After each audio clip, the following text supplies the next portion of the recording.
ආයුබෝවන් අදත් අපි ඔයාගේ ජීවිතේ වැදගත් දෙයක් ගැන කතා කරමු. අපි යමු වීඩියෝවට. ඔයා ඔහුගෙන් වෙන් වෙලා ඉවරයි. ඔහු දැන් ඔයාට ටෙක්ස්ට් එකක්වත් එන්නේ නෑ. ඔහුගේ ෆෝන් කෝල් එකක් ඔයාට නවත්තලා දවස් ගණන් වෙනවා. හැබැයි ඔහුගේ නම, ඔහුගේ හවස කියපු කතා, ඔහුගේ හිනාව ඔයා තවම අමතක කරලා නැහැ. ඇයි ඔයා තවම ඔහුට ඇබ්බැහි වෙලා? ඔහු නැතිවුණේ ඔයාගෙන් නෙමෙයි. ඔයාගේ ආරක්ෂාවට කියලා ඔයාම ඔහුට යන්න දුන්නා. නමුත් යනකොට ඔයාගෙන් විහින් තියන්නේ ආදරේ නෙමෙයි.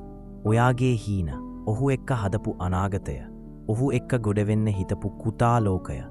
ඔහු නැති වෙලා දවස 100ක ගියොත්තොත් ඔයාගේ හදවත හීනයක බඳින්නේ තවම ඔහුගේ සෙරණිතියට. මේක ඇත්ත. ඔහු නැති වුණාට පස්සේ ඔයා හිතනවා ඔයා අවලස්සන වෙලා කියලා. ඔයා හිතනවා ඔහු නැතිව ඔයා කවදාවත් සතුටු වෙන්න බෑ කියලා. නමුත් ඒක වැරදි. ඔයාට ඔයාම සංසොම් වෙන්න පුළුවන්. ඔයාට ඔයාම ආදරය කරන්න පුළුවන්. ඔයාගේ වටිනාකම ඔහු සලකනවාද නැද්ද කියන එකෙන් නොවේ. ඔයා තමයි වටිනාකම තීරණය කරන. දැන් ඔයාට ඕනේ කරන්නේ මොකද්ද? ඔහුගේ මතකය පැවතීම නවත්වන්න. ඔයාට ඔයාගේම ජීවිතය නැවත සෙවිය යුතුයි. ලිව්වේ ඔහුට නෙමේ, දැන් ලියන්න ඔයාට. ඔයාගේ අටෙන්ෂන්න ඔහුගෙන් වෙනත හැරවන්න. කාලයට කවියක් ලියන්න. දවස් 30ක ජර්නලින් කරන්න. ඔයාගේ බයි අන්තරක නැවතෙන්න. ඔයා තමයි එයාව ගොඩගන්න එකම දෙනා.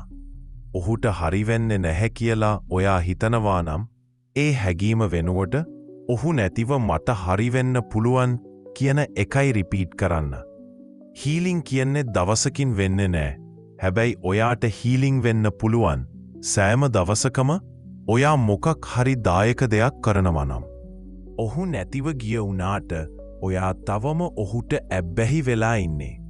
ඔහු එක්ක හිතුන සතුට, ආරක්ෂාව, අවබෝධය, ඒ හැඟීම් තවම ඔයා තුල තිබුණාට. නමුත් ඔයාට ඒ හැඟීම් නැවත ගොඩගන්න පුළුවන්. ඔයාටම. මේ විඩියෝ එක ඔබට සිතා බලන්න.